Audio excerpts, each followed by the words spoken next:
Everybody, thanks for joining us as scheduled. I'm Kevin Mirko here, the CEO of Coinmetro, and we're about to jump in headfirst into a nice fireside chat with the COO of Alephium, Maud Banwart. I totally screwed that name up, but I screw all names up, so no big deal. Don't put the right accent, probably. But here we go. I'm going to give my quick intro for me. I'm the CEO and founder of Coinmetro. It's an exchange, but we're not here to talk about me. So we're going to talk a little bit about, or a lot about, hopefully, about Alephium and its COO. So Maud, take it away. Give us an intro and give us, I guess, tell us one thing, or if you have more than one thing, go have at it. But tell us something about Alephium that's exciting or something you're excited about that you guys are working on this year. Go for it. Hi, so as you said, my name is Maud. I'm also not going to try and voucher my last name because it's my husband's name and I can't pronounce it either, so I don't blame you there. So at Alephium is a new layer one. I think we do something pretty special in the space, and I'm personally in charge of operation at Alephium, and yeah, I'm sorry, my dog decided to join the IMA and it's just really messing up my focus. But yeah, so I think the most exciting thing happening in Alephium right now is that we have our first hackathon that will be taking place from February 12th to February 26th. And this is our first, and we really see this as a way to further kickstart the development of our dApp and ecosystem. Awesome. Well, don't worry about the dog. I also have a dog, and he may make an appearance. So let's see what happens. So usually with these things, we like to jump right into the community questions. So as I already see a few popped up, I'm going to throw one on the screen, and we'll just keep on rocking and rolling. So here's one from Americ. So asking about similarities between Alephium and Kadena, and where you potentially see some differences.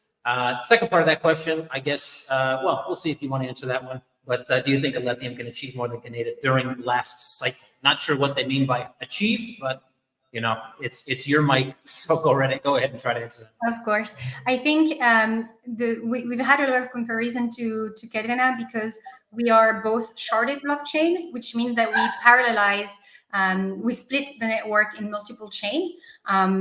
And also, you know, smart contract enabled chains. And we are both proof of work based. So that would be where the similarity are. But then I think we have fundamental differences in another side of our technology, which allow us to do things slightly differently than Kadena with trade-offs as everything, right? So we're we're in the family of what we call UTXO-based blockchain, and that really allows us to do sharding, I would say, a little bit more easily than Kadena, because, for example, if people have experienced Kadena, you know that in some cases you need to do cross-chain transaction, which typically takes 2 steps, and it kind of impacts a little bit the user experience on the transaction side because you don't have the same experience across the network. Because we're UTXO based, we are able to implement sharding in a way that from the user perspective at the transaction level, it's seamless because no matter how and where you transact, you're always on chain. So you're always transacting on a single blockchain in a single step with the same security mechanism. And I think another big difference is around our smart contract and dApp environments. We have our own virtual machine, own smart contract language. I'm not a developer, so I will not personally experience neither ours or Kadena, but this is a slightly different environment. Devs that I've worked in both, I've mentioned ours is different, but it's just as easy, if not sometimes easier to pick up. So I guess people, you know, can join and check it out for themselves. But I think it's also, no matter what, I think it's always important to recognize the pioneering work that all of the other chain have done. And I think we can all inspire each other. So yes. And on the achieving more than Kadena during the last cycle, I think this is depending on many factors. I hope both ourselves and Kadena achieve more than what happened last cycle. Amazing answer. Thanks, Maud. I guess maybe one thing that I'd like to ask after that question, just maybe as a follow-up. I know that Alephium has talked about being proof of less work versus proof of work. Maybe you can comment a little bit on that. Yeah, so we are in the big family of proof of work, right? But we have a little twist that to address, necessary or not, some of the energy concern that people have around proof of work network. So it's one of the easier innovation maybe to explain and to grasp on the Alephium side. Basically, right now we're a classic proof of work chain. We use classic proof of work, but once Alephium reaches a certain hash rate, we become kind of a proof. The consensus become proof, kind of a combination of proof of work and proof of burn, because basically what happens past this threshold, which is 1 exahash, which is either 1,000 or 10,000 times our current hash rate. I can't remember which one, but significantly higher than our current hash rate. Basically, the cost of mining a new block increases, and it exactly the same as it does in classic proof of work.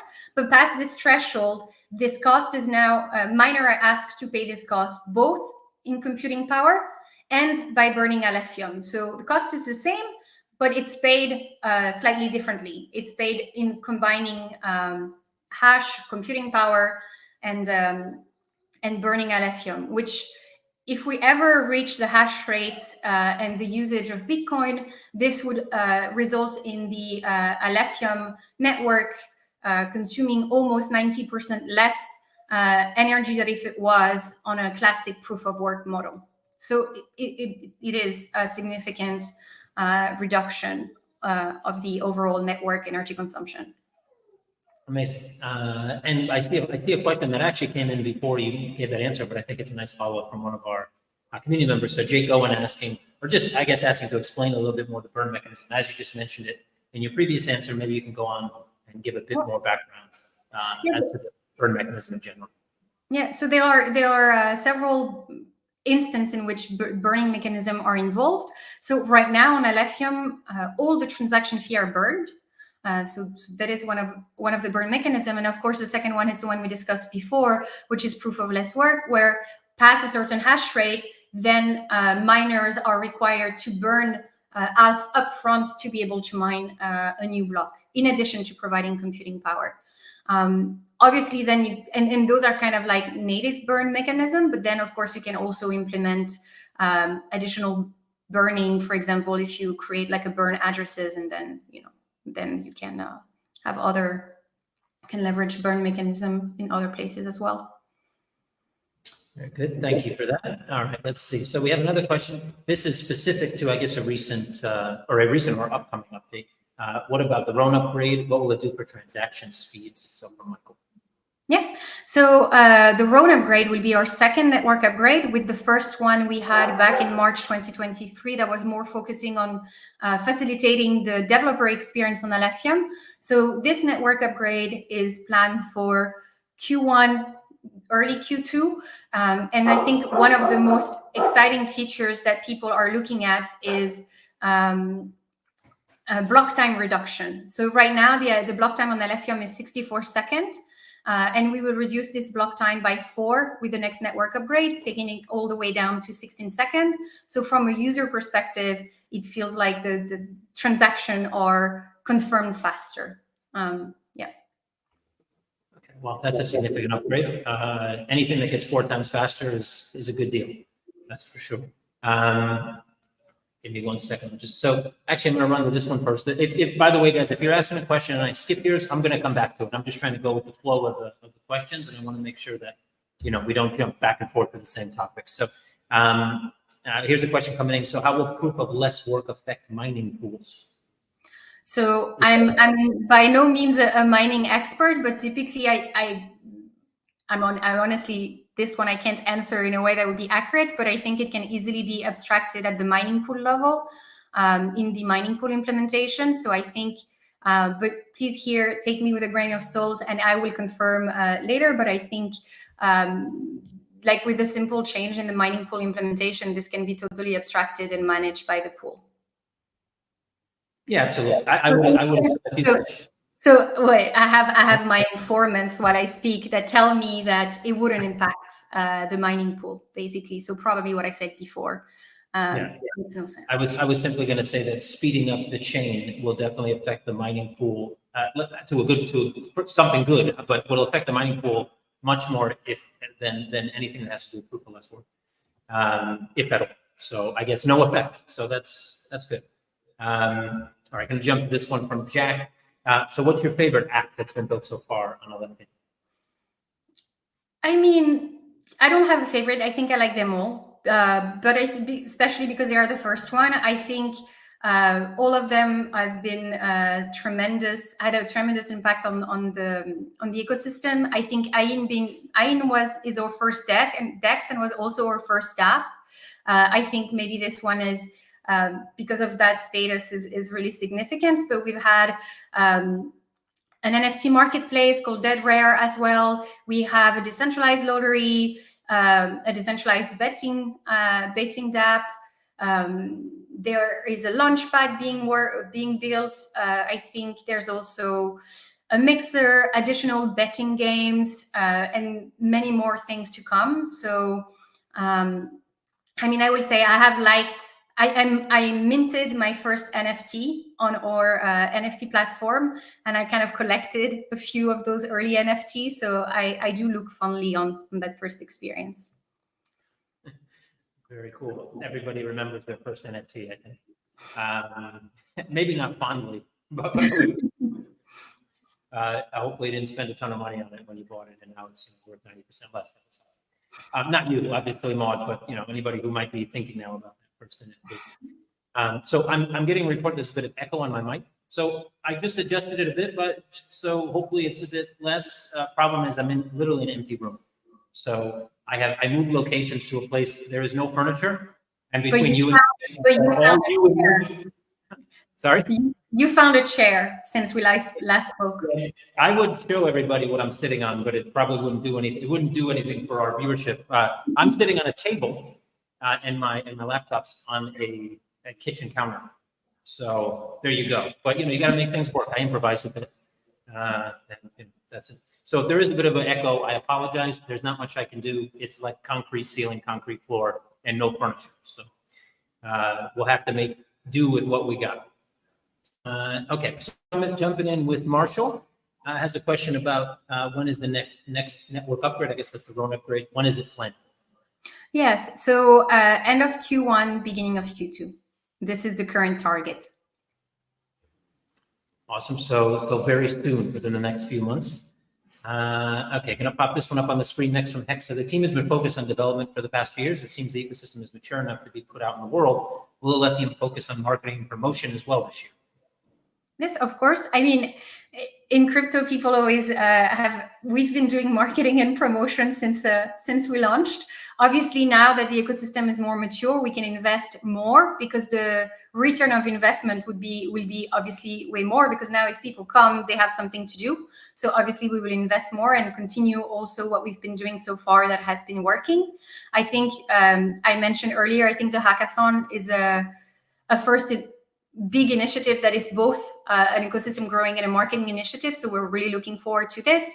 We also launched an ambassador program. And I think everyone that has been following the project for a long time, or even just 6 months, can see that we've been having much better awareness across all social media in public places. And this is the result of the work, a lot of the community, but also a little bit of the team. Sorry, I was trying to find my unmute button. I guess that was actually a pretty professional way of saying when moon. So I appreciate the question. I'm glad we haven't gotten that one yet. I'm sure it's going to come in now that I mentioned it, but that was a good question. And yeah, I think every business owner knows that no matter how much you focus on marketing, no one realizes you're marketing until more people realize you exist. And by then, no one even pays attention to your marketing because they already know who you are. So it's a bit of we're always playing catch up. And then at some point, it's like you're an overnight success, even though you've been around a decade. It's a snowball effect to some extent. You just need that little, and then it all takes. Exactly. Not a question, but Jack is assuming here that I sold all my furniture to buy more lithium. So I can't comment on that, Jack, but maybe. So next up here, Here we go. So this one will lead us in probably to a bit more questions about just the devs and the community in general. But another question here from Jack: how big is the core team? Are you currently funded from investors or ICO? Yeah, so we have a pretty lean core team.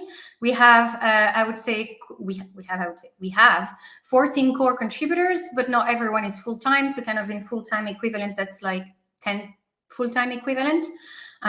We don't really have we will most likely grow a little bit the core team, but we don't really have a vision to grow the core team. What we want is to empower the ecosystem to contribute to the blockchain and really have a community ecosystem driven ecosystem. So we do initiative like we have our first community DAO by community members that have a grant, so they can also contribute to the development of the ecosystem on their own term. So small team, most core team most likely will remain small because we want to have kind of a more open source approach that you see. It's like we build something useful, people that use it have an incentive to contribute and to make it better over time. And this is kind of what we want to achieve. And we were funded through pre-sale and private sales. Like we had in our tokenomics, we have an allocation for sales that has been used to secure funding for the initial development of the project. Great answer. Just as see, now I have background noise. Now somebody's ringing the doorbell. Maybe the dog will bark now too, and then we'll see if maybe our dogs will communicate together. So let me pop this one off the screen. So I guess just touching on devs a little bit, you mentioned a little bit about the dev community and just the Alephium community in general. Maybe you want to go in a bit more detail about who your kind of biggest contributors are, or what makes kind of Alephium exciting for the dev community in general. What can they do with Alephium that potentially they can't, or what's more optimized for them on your chain than others? Yeah, I think where we stand out is just that today the majority of the industry, when you build, if you're building a dApp or a smart contract, the likelihood, first, you're probably building on an account-based blockchain, EVM compatible, or just simply EVM, like on Ethereum. And so it is great, but it just means that the majority of the industry is building on the same technology. It also has the same benefit, but also all of the same pitfalls. And I think that, again, it's fairly fair to say that it's security is a strong concern around DeFi today. I think specifically, for example, the reentrancy attack is something that the reentrancy is being exploited pretty much every week. I think someone told me recently, so I'm quoting someone else that told me like this represent almost $1 billion loss each year to this kind of attack. Alephium is probably one of the few chain that is built on the UTXO model. And we have our own UTXO model. So we have really a completely different environment for smart contract and dApps that is just as powerful as an EVM environment, but also mitigates a lot of the pitfalls that you see around security. Reentrancy attack are not possible on Alephium. Flash loan have not been made available by design. Unlimited spending, which is kind of what allows, if a smart contract is hacked, to come and drain funds into your wallet. This is not possible on Alephium. And there's a number of new paradigms that are unlocked by being a smart contract enabled UTXO chain, because you can, within one transaction, you can have multiple assets, multiple participants, and do truly trustless peer-to-peer swaps. So it's a really exciting ecosystem environment. And we've really built everything so that developers can focus on innovating and building, and they don't have to spend most of their time trying to make sure their smart contract is secure, or spend sometimes millions into getting their code audited. So this is, I think, something that is very exciting for developers. Absolutely. Actually, I would say some of those things are probably exciting for end users as well, but anything else that comes to your mind for end users in general? So I think some of those things cross over for sure, but maybe there's a few additional tidbits of information for anybody potentially looking to, maybe wants to bring their business on chain, or they're looking for an on-chain solution for something, whether it's a specific industry, et cetera. Are there things that Alephium does better than others, that maybe you want to preach to a little bit? I mean, I think the smart contract, this is kind of where there's always trade-off. I think we do have a really unique take on those different trade-off where we try to maximize what we felt was important. But I honestly feel like you said, the security impacts the end user in the end. And I think knowing that, you don't have to check Twitter to see if the protocol you've been used has been hacked, and you need hurry to revoke the authorization. I think for the broader adoption of DeFi or smart contract and decentralized application in general, this is something that is critical, and that touches everyone. Yeah, absolutely. A lot of times the biggest advantages for end users are things they don't even know exist or realize how they work. They just, at the end of the day, give them a better or more optimized experience. So those are definitely, security is one of those things. Most people don't think about security unless it's, Google 2FA or something. But good to know. Okay, going to pop in another question from Hexa, another good question related to fees. So saying when doing a transaction, currently fees are roughly to 1,000th of an alpha. But if we have the market cap, meaning if Alephium has the market cap of ETH, that would translate to around $4, which to him still seems high. Or with the transaction fee lower with more transactions. Yeah, it's possible to reduce the minimum transaction fee. Yes. Absolutely. Well, plus, I guess once you hit that specific hash rate and you start to have both mining and burning of Alephium, that could also affect transaction fees in some way, I would assume. Not directly, but it kind of creates a deflationary forces into the ecosystem. But that would tend to expect deflationary forces to have positive impact on price because it's more rare. But not directly. The minimum transaction fee is a parameter that can be updated when it makes sense. Okay, very good. Michael's next. Oh, I guess this is actually more of a kind of a Coinmetro question, but I guess I'll take it since I threw it up on the stream before I read them. It costs $1 ounce to withdraw to Coinmetro. Would this be lowered in the future? I would say that we always want to be competitive, if not better than anyone else on the market. So if we start to see that there are competitors, or if we see if the lithium grows to a specific euro value where we feel that that's now an exorbitant fee, we will absolutely amend it, just like we've amended fees in the past. So thanks for that question, Michael. I don't know if this is posted. If this is a Coinmetro question or a Lithium question, but maybe we can both answer. When do you think the platform will be stable and mature? I know that's a complex question to answer given the speed of change. Yeah. So I mean, we've always had a very deliberate and deliberate approach in what we build. So what is there is to some extent stable. Obviously, there's many things we need to improve exactly because we do things one at a time. So there are many things that are possible on Alephium, but that still need to be built. But I would say that honestly, already with the last network upgrade and the work that has been done throughout 2023, we're really in a good place right now, where I would say the fundamentals are here.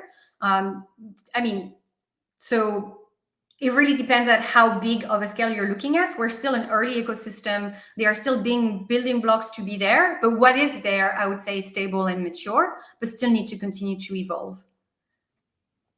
Absolutely. And like most things, it's not falling off the horse. It's how quick you get back on the horse, I think and that goes to a lot of things in life. So having a core team that might not be the biggest core team, one that's focused and knowledgeable is an important step. And you guys have come a long way in a very small amount of time.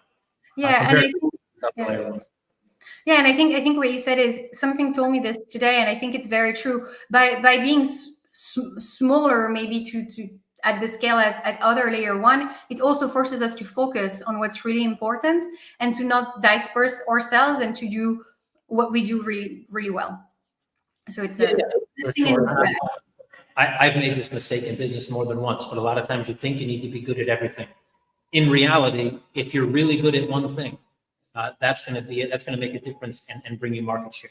A lot of businesses try to be great at everything, and that seldom works. And I think there's also another big mistake is that people think if you're more people, you're more efficient, which is not always true.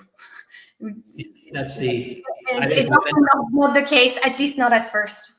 Yeah. I'm not a developer either, but if you've been around developers long enough, you've definitely heard the 9 women can't have a baby in 1 month. And that's generally, more people doesn't necessarily mean things get done faster. In fact, sometimes it means it takes longer. So yeah, absolutely. Okay, let's jump into Merrick again. So how easy or hard is it to code apps in new token? Well, I would assume, so Alephium obviously is a coin because it sits on its own layer 1. Do you also are they tokens on Alephium? Or what? I mean, honestly, I think what has been, I don't know exactly what is the right nomenclature, right? Because coins, I think, refers to the native token. I think coins token, which just work. So I would say, like, we've had people coming from other ecosystem, and I think the feedback that, I'm not a developer myself, but the feedback that we got, and if you go and ask in our community, I would say that people have found it relatively intuitive and easy. Like, even we had junior developers or developers that were only really focused into an ecosystem. So it's not so much the new VM or new smart contract language that necessarily pose a problem, because it's quite pragmatic and efficient. I think usually people, developers struggle more to wrap their head around.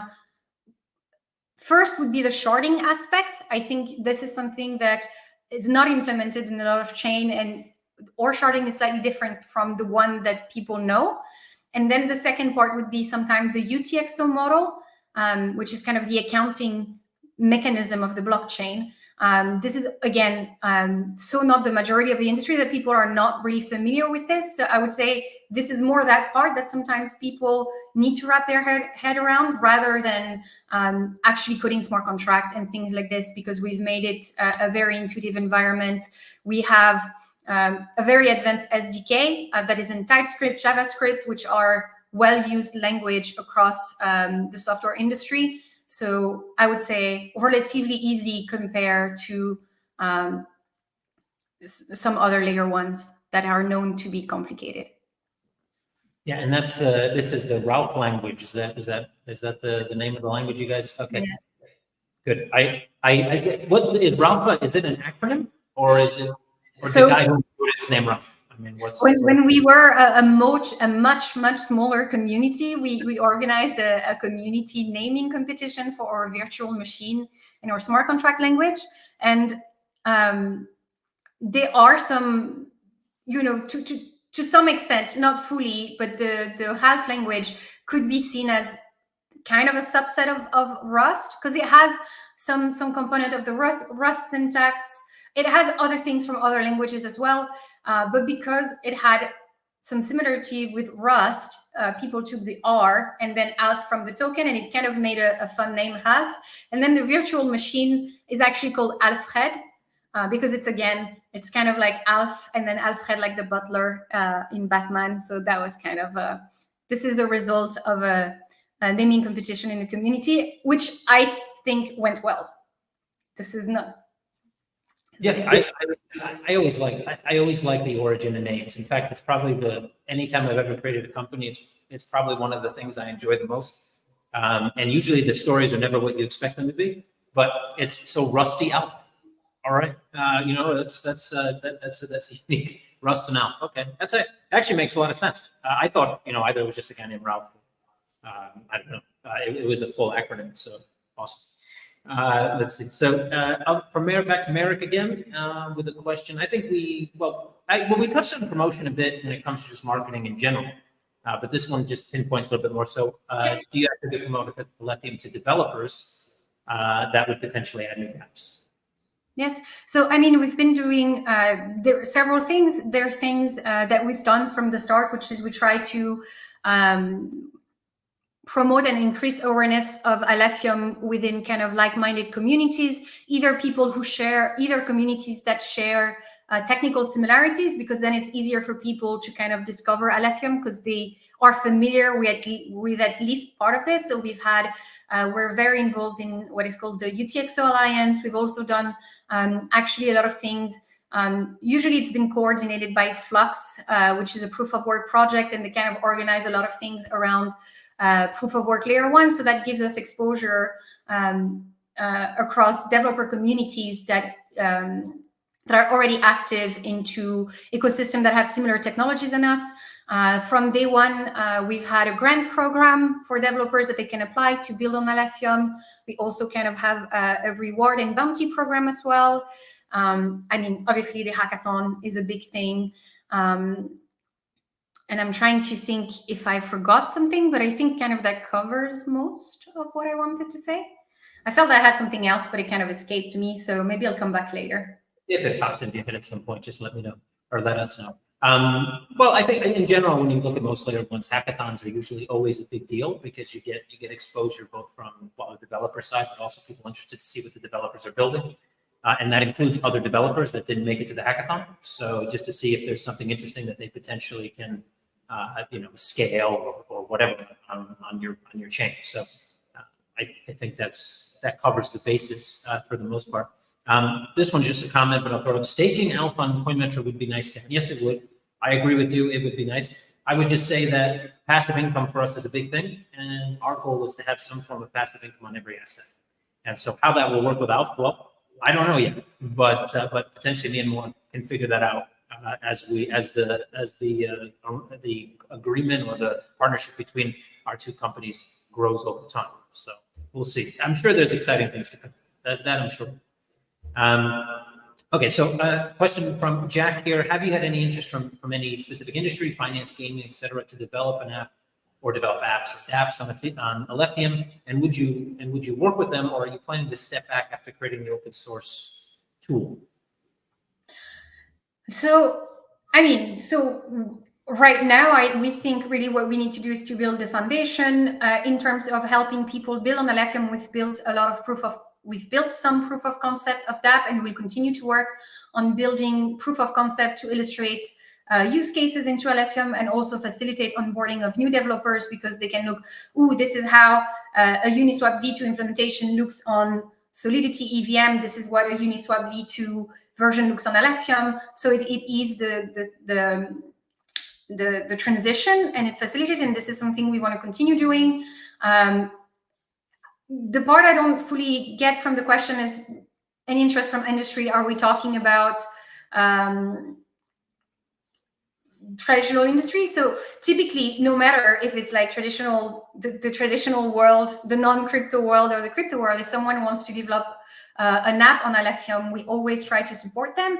Obviously, right now, we wouldn't have the bandwidth to become the dedicated development team of an external company. So that scenario wouldn't happen right now. But even if a traditional company wanted to use Alephium, we would support them in the same way. We would provide technical guidance and assist them along the way in the same way we've been doing with any project that launched on the ecosystem that has asked for our help.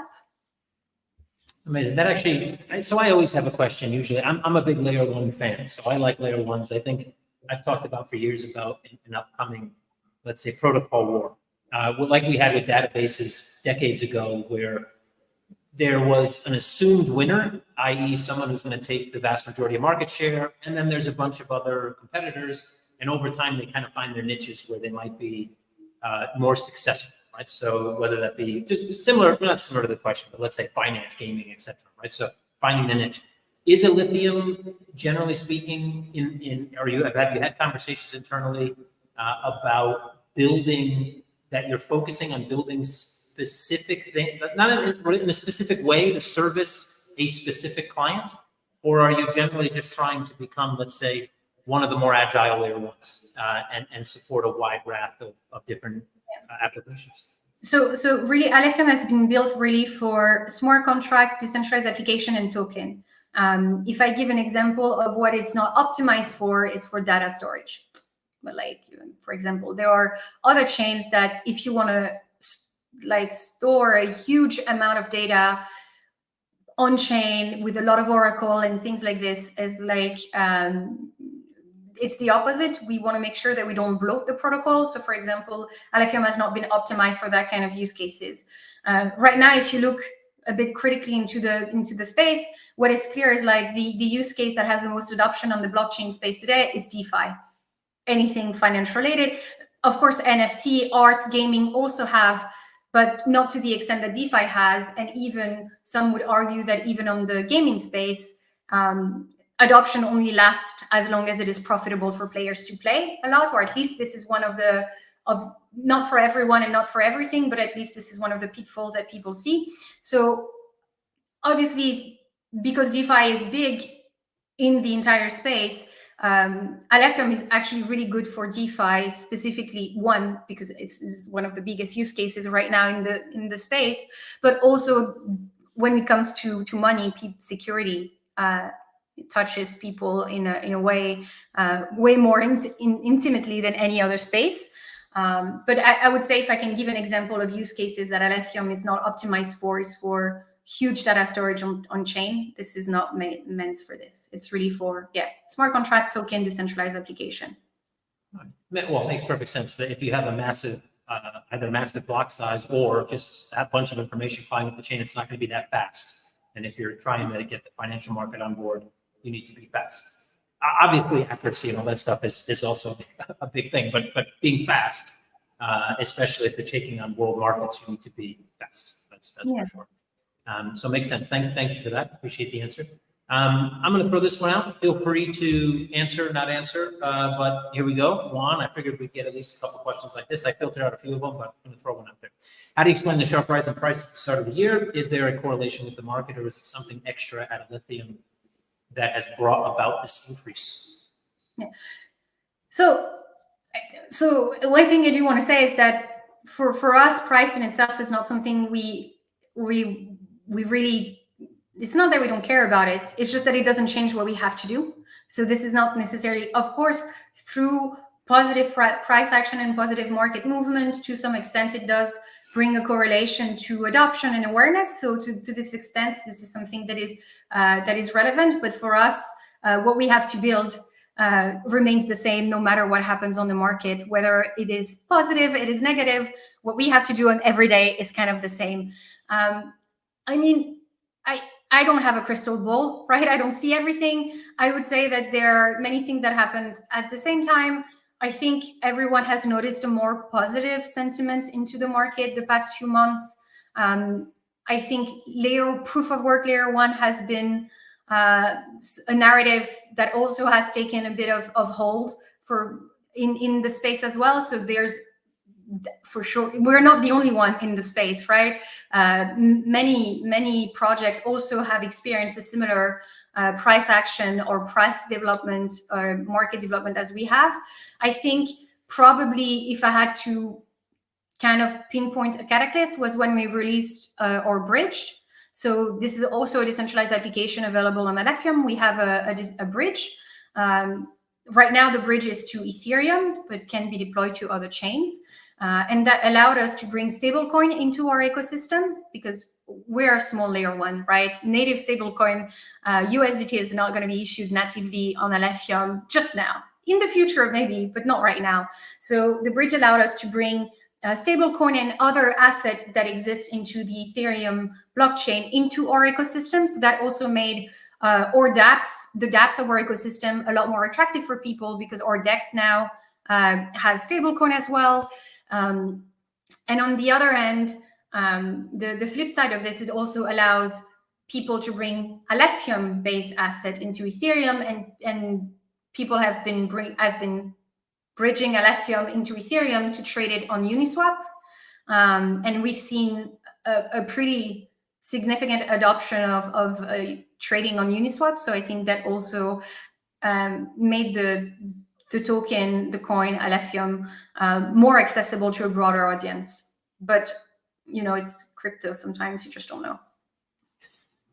That's true. Plus, Juan, I'll just say that Alephium is also listed on Coinmetro recently. Just going to throw that out there. Maybe that's part of the mix. I don't know. But having an easy way to bring fiat into the ecosystem usually helps. But yes. I would say that you're probably right. Bridging brings in liquidity, and it brings eyes. Yeah. Because obviously you're able to bring liquidity from other chains, and you're also able to bring eyeballs from other chains. And considering, at least now, Ethereum is, in terms of LTV, is significantly larger. that is absolutely a benefit that probably did help with more people finding out what Alephium is, finding out that it's interesting, that they're doing something different, that there's a reason for us to be on this chain, and or vice versa, to be able to have cross-chain liquidity to make Alephium even better. So I think that's probably the major piece. But the listing of Coinmetro had to help. I have to say, it just had to help for sure. Awesome. So actually, I'm going to run. We had a question earlier that I didn't jump on because I thought it was a bit too early for this one. But I'm going to throw it out there. This is from Merrick. So what caught your attention about Alephium that compelled you to make Coinmetro? So this is kind of a Coinmetro question, but maybe you might have some input. So I just wanted to answer this one because I figured we touched on it a little bit throughout the talks here in terms of at least what is interesting about Alephium. So I would say for us, shortly, I'm going to take a minute with this answer, but when we look at projects, we look at projects like a VC would look at a project, meaning we don't necessarily look at, what's in the top 100, who's doing the most volume, where can we make the most fees. What we tend to look at is, would we invest in this project if this project came to us and said, look, we want some money for our project. And that basically establishes the, point one, and then we move on to do due diligence, just like a VC would in general. And that means looking at the team and looking at the core team, looking at what they've done in the past, where their experience lies, usually having multiple conversations with different people on the team as well. And having done that and done our research, we felt that Alephium was a real business solving real problems, and thus, we wanted to list it. On the business side, we do look for things that generally don't have exposure to centralized exchanges or that don't have, let's say, fiat exposure, et cetera. That's also a plus for us, obviously, because that's our main business. But a lot of the things that Maud's already touched on were things that kind of triggered us to look a little bit deeper. There you go. That's why Alephium came to Coinmetro. Let's jump. Okay, well, this is another. This is the last question for me, but I'm going to take this one because any plans to list any of Alf's meme coins? So I'm not a big meme coin supporter in general, regardless of what chain they're on, simply because I'm not here because of meme coins. I'm here because I think we can change the world. And I don't think a meme coin will change the world. That doesn't mean you can't make money out of it. That's fine. If you want to make money on a meme coin, unfortunately, you have to go elsewhere. What I would say, though, is that when we do support a chain, at some point in the future, we probably will list Alpha tokens or other tokens that are on the Alpha ecosystem. Maybe not the meme coin stuff. Okay, Maud, up to you now from Mr. A, asking about a token unlock schedule. You mentioned earlier about, in your white, you did a raise, et cetera, et cetera. So token unlock schedule. Yeah, so I will touch a bit, if that's okay, I will use this as an opportunity to touch a bit on the tokenomics, because I think being a proof of work chain and a mineable coin, sometimes people have some, they are used to a very different kind of chain. And when they look at our data on CoinMarketCap, they're like, what?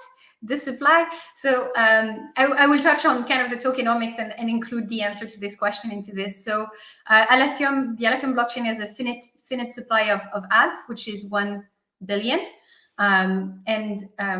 This supply of ALF will be mined over the next 80 to 82 years. The actual total supply, which means all of the coins that are in existence at the same time, will actually never reach that 1 billion, which is the maximum supply that can ever be created of Alephium, because of the different deflationary forces that we talked about earlier. So proof of less work where miners have to burn ALF, to be able to, in addition to providing computing power, to be able to mine. Also, the transaction fee are burned. And then, so that's on the total supplies and max supply, which sometimes people, they see this 1 billion and the big difference with our current total supply, and they wonder why. It's because it will be mined over many, many years. And then when we launched the project, we had with the Genesis block, we minted part of the supply, so 14%. So 14% of 1 billion is 140 million ALF. And this was split into 3 allocations. 8% was split for a sales allocation. And the token we haven't sold everything, but what has been sold is locked for, it depended on the amount, but between 2 to 4 years with quarterly unlocks. So every quarter, the same, either 1/12, 1/16, or one, I forgot, I don't know how to count, but a fraction of this is unlocked every month. Most of it from the pre-sale, most of this unlock has already taken place, because the biggest amount was around, the lock was for 2 years. So the majority of this has been done, because the mainnet was launched in November 2021. Then we have 3%, so that the sales allocation was 8%. So out of those 140 million, 80 million were for past and future sales. Then, and any subsequent sales will also have lock time similar. And then we have the team and treasury, which is 3%, so 30 million token, which is locked since mainnet launch for 3 years with quarterly vesting at SEM, so it unlocks also every quarter since mainnet launch. And then we have the ecosystem allocation, which is 3%, 30 million token also, that unlocks every quarter over 4 years. So I will take this opportunity to also address this, because this is a question that comes often, but the circulating supply is not, there's a big, the way the circulating supply is calculated for Alephium follows the CoinMarketCap methodology, which you have to respect if you want your circulating supply to be verified there. So basically any Genesis wallet, any pre-sale wallet is excluded from the circulating supply, because they consider that it's more representative of an entry into the circulating supply when the coin leave those wallets. So even though a big chunk of those allocation that I discussed are unlocked, they haven't left the original wallet, so they have not entered into the calculation of the circulating supply. So that should answer everything that has to do with the tokenomics, I think. Thanks, Maud. Yeah, I've had my back and forth. We've had, I should say, collectively at Coinmetro, our back and forth with CoinMarketCap over the years. So you know what I'm talking about. Yeah. Well, I mean, I guess as long as it's explainable. Some things weren't explainable, which makes it even harder. Well, you can't explain it, so it's just frustrating. Yeah. That one is explainable. So, great answer, though. Thank you for that. Here's a good question, I think. So aside, maybe it's something you already mentioned, but maybe aside from what you've already mentioned, or what would you feel in the future might be the biggest milestone that Alephium is looking to reach? I think I mentioned 2, and I will try to add a third. I have not. So obviously the hackathon, this is our first. So for us, this is something very significant. We hope to learn a lot from this experience, from people building on Alephium, and to really have we super looking forward to this. Obviously, the next network upgrade, I think, is also something very important for the ecosystem. After this, I think I'm looking forward to seeing the next generation of dApps. You know, like if we speak, for example, in the DeFi space, you know, we are starting to see some building blocks like a DEX. I'm excited to start seeing maybe lending protocols, and you know, a little bit kind of the second not generation, but kind of the evolution of what we have, and to really to have this blossom into Alephium. So I'm excited for this. Amazing. And speaking of lending protocols, there's actually an interesting one that maybe I can connect you to that might be interesting. They're looking for layer ones. I may have already mentioned Alephium to them, but I'm going to give them a little shot. It's called 3A DAO. So I'll shoot some information over to Maud. It might be interesting for you guys. They built something interesting that worked. And good background. So they have somebody, you know, they have people on their risk team that actually have done, you know, risk in reality, you know, in the real world, not just on. Yes. Very good. Mr. A again, being Swiss-based, are there any plans to work together with Dfinity in the future? I mean, not that we have started right now, but I mean, generally speaking, we're open to a lot of things. So why not? Kind of reminds me. I remember when I traveled a lot as a kid. I was born in a state in the U.S. called Connecticut, right? Which nobody really knows where it is. So when I travel, I would say New York, And everywhere I went in the world, I would say, yeah, I'm from New York. They'd go, oh, I got a friend in New York. His name's Chris, you know? Like somehow. But I mean, to be fair, Switzerland is really is fairly small, and the crypto space in Switzerland, even though it is more developed in a lot of space, it is we know definitely. So I would say the crypto space in general globally is pretty small. I mean, those that are actually doing something is smaller than people imagine sometimes, which is like, yes. Yeah, you can look at events like there's an event every year in St. Moritz called CFC. Then you have the Satoshi Roundtable, etc. There's only about 150 people that are at either of those events. And I would say that's the majority of movers and shakers in the industry for the most part. So yeah, most people imagine this industry to be, I don't know, millions of people. No. It's not as big as the amount of people who invest money in it. Yeah, that's definitely, well, it has to be bigger, because if it wasn't, we probably wouldn't be having this conversation, right? So hopefully that remains and continues to grow. So it's a bit of a personal question, but you know, if you feel up to it. So Jack's asking what your background is and what you were doing before Alephium. And I guess the name, we talked about the name for the coding language, but I guess we didn't touch on Alephium in general. Yeah. So the letter Aleph is used in mathematics, and it's used for the largest of the infinite, because there's more than one infinite. You should know. And so that was around the aspect of scalability. And then the EOM is kind of like Ethereum, so it's kind of Alephium. So that was this.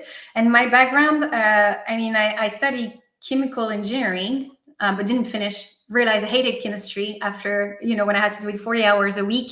I realized I liked it when I was doing it 2 hours a week, hated it 40 hours a week.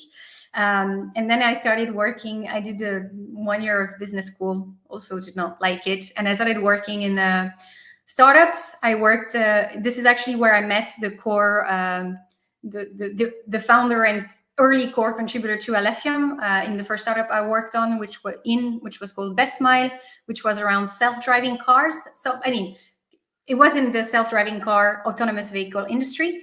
This is where I met Cheng, the founder of Alephium, and some of the other early contributors. And after this experience, where if you've ever worked in a startup at an early stage, you know that this is the school of life when it comes to your professional career. So I learned everything except coding. That part I didn't learn, but pretty much everything else. And then I moved on to my next work experience was in a small crypto exchange based here in Switzerland, where I was doing more operation, legal, an aspect like this. And at the end of my time there, someone mentioned Alephium to me because they knew I had worked with the people at Alephium. And I reached out, and it was in the really early days when there were only developers at Alephium, like they were 3. And so I joined to help in everything else. And yeah, that's why I'm here. Very cool. So we call that, when it's one operations person and a bunch of developers, we call that porting wet cats. That's usually that's about how difficult that usually is, but you made it, so that's good. I'm not 100% alone, but I do. I have colleagues on the marketing side, and that's about it basically. So not a question, but you know, a nice statement. So I threw it out there. So Alephium have one of the best wallets in the crypto space. So there you go. That's definitely. I think our front end team, the team that works on the wallet, would be very happy to see this. And I think that it is a sentiment that is shared by everyone we've heard so far, even people who maybe are not we've never heard anything bad about our wallets. And I definitely invite people to check out our desktop, mobile, or extension wallet. I think my personal favorite is the desktop, but it really depends how you use. So we have all 3. And there's a number also of third-party wallet also available, but. There's definitely there is still, especially in some layer ones, a very big UI UX problem still in crypto. So it's very nice to see usable front ends being built by layer ones, because there's a few layer ones that are near and dear to my heart that terrible UI UX. I mean, terrible. I mean, this is one of the things we try at every level to really focus on the user experience, whether that user is a developer or you and me. So that is something that we really focus on. Absolutely. I'm glad it's noticed. Okay, so this is, we talked about the Ethereum bridge a little bit. So just asking, with the success of that bridge, is there anything planned maybe for Solana or I guess BNB chain? I guess they're asking on this year.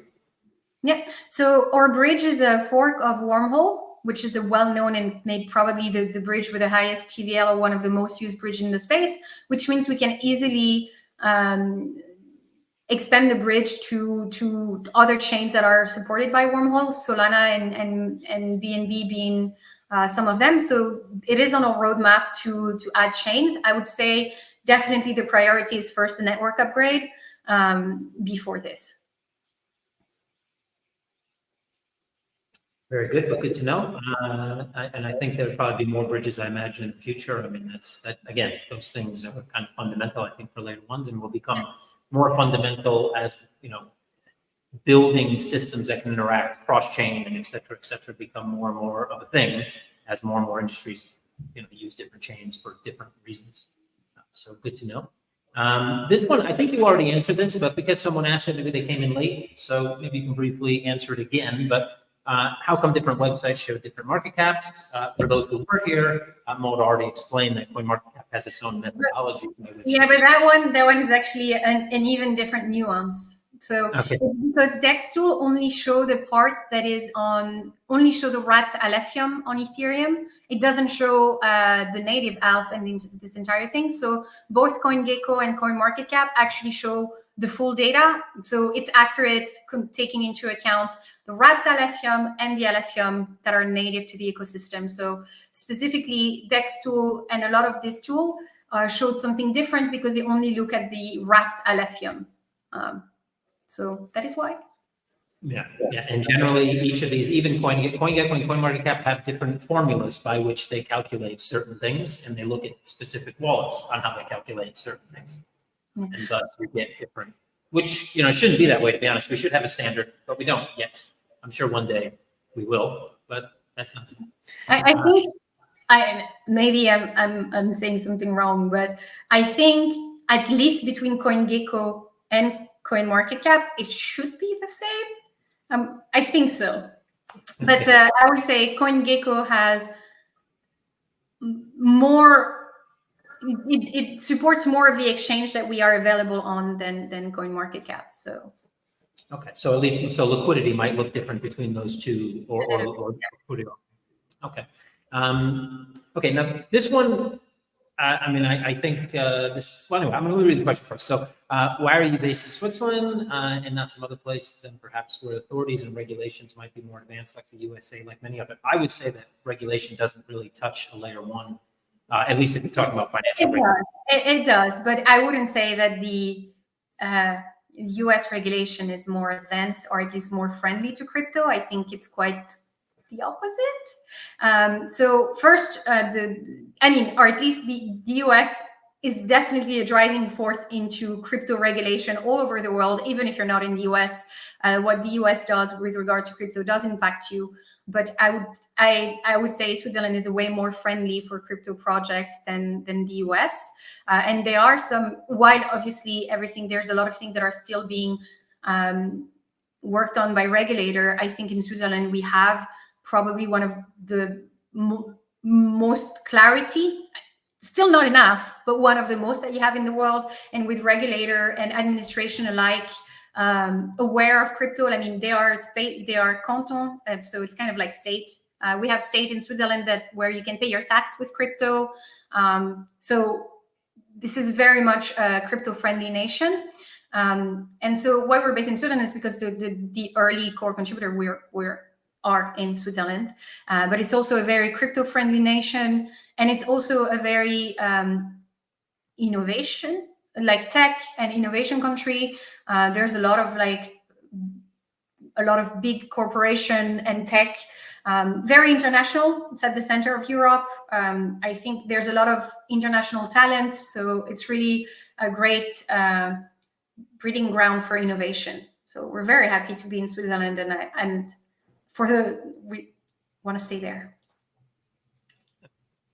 Very good. All our school friends are happy. I have one last question since we really have like 9 seconds left, which probably isn't enough to answer it. But so you were very diplomatic when you talked about the chains and the fact that Lithium was trying to do things kind of differently or optimize certain things, but that you still needed to give respect to those other layer ones that came before you, right? Because without them, Lithium might not exist. So in that same kind of diplomatic manner, is there, if you could just raise a magic wand and choose anything that another layer one potentially has, or a project that exists, or maybe even adapt, is there something that comes to mind from another layer one that you would love to be able to someday bring into a Lithium? I mean, I would love to have I'm sure we would love to have the adoption of Ethereum. I mean, that would be, I think, we believe in the multi-chain future. We don't think, we think really what will drive the ecosystem forward is when people have options and they can choose something that fits their use cases. And that was, again, like I said, the drive behind the creation of Alephium is to offer something different. The aim is not to replace, is really to offer something different, because this is what will drive the entire space forward and into proper adoption beyond what we have today. So I mean, obviously the adoption of Bitcoin or Ethereum would be something that I think, but not just us, that one is an easy answer. That's what we would want to have, for sure. Well, that one comes by default when you do good things and build great stuff. So I'm sure that day is coming. Anything else you want to add before we end here? Go right ahead, Mike Schwartz. But no, thank you for having me. Thank you for the great question. And if anyone has unanswered questions, we try to be super as available as we can while we work to answer any one question. And so thank you so much for the opportunity. It was lovely. Would you like to mention maybe where people can reach you, or where they should find Alephium on social media? I mean, you can find the website alephium.org, and from there you can navigate to all of our different channels. So I mean, if you're a dev, probably I tell you, because this is if you're a dev and you're interested in Alephium, maybe start with Discord. This is kind of our more I'd say the more active and qualitative channel if you want to engage. But we are still at a scale where we can be a little bit everywhere. So no matter where you go, you will end up talking to us. Okay, so Alephium is omnipotent. That's good. Everywhere you go, you can find a little bit of it. I'm a fan, so thank you very much, Maud. I appreciate it. Very good answers. Thanks to the community for all the great questions, and onward and upward. And thanks everybody for being here. Cheers. Okay.